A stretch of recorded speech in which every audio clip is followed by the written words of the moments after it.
committee chaired by Ted Cruz is holding a hearing at this hour. Let's take a look.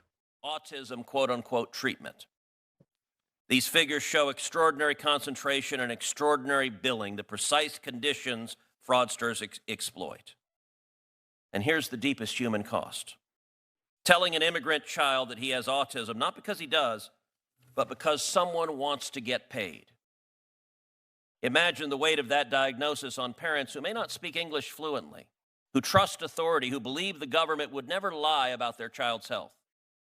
That label can follow a child for life, shaping education, self-image, and opportunity. Doing that for financial enrichment is not merely fraud, it is the deliberate exploitation of children and the calculated betrayal of parents. And once fraud proceeds are laundered and sent overseas, in 2023, the Somali diaspora sent nearly $2 billion back to Somalia. Once they're sent overseas, they're effectively unrecoverable. Meanwhile, Al-Shabaab, the U.S.-designated foreign terrorist organization and al-Qaeda's affiliate in Somalia, controls large swaths of territory and systematically extorts money moving through its financial channels. When billions of dollars are stolen from U.S. welfare programs and sent abroad, there is no credible way to ensure those funds do not enrich jihadists within Al-Shabaab.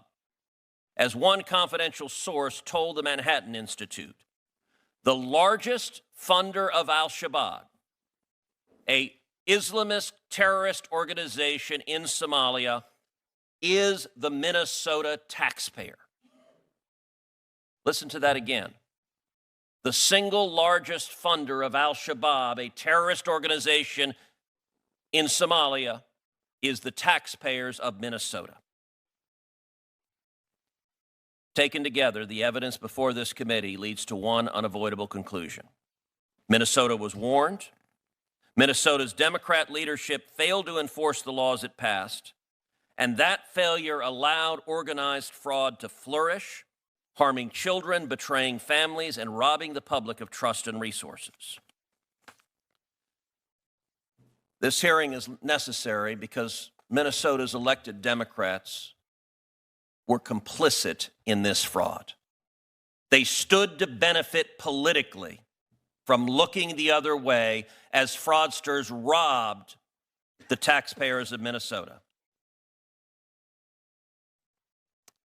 Look at the bench of witnesses. To this hearing, I invited Governor Tim Walz. He's not here. I invited Attorney General Ellison. He's not here.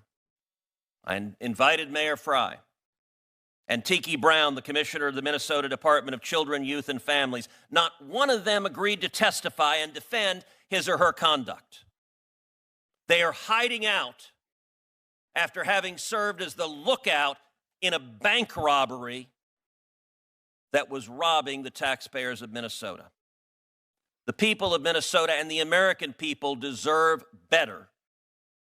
And not a one of these Democrats has given any credible excuse why they're terrified to answer questions. Now recognize the ranking member.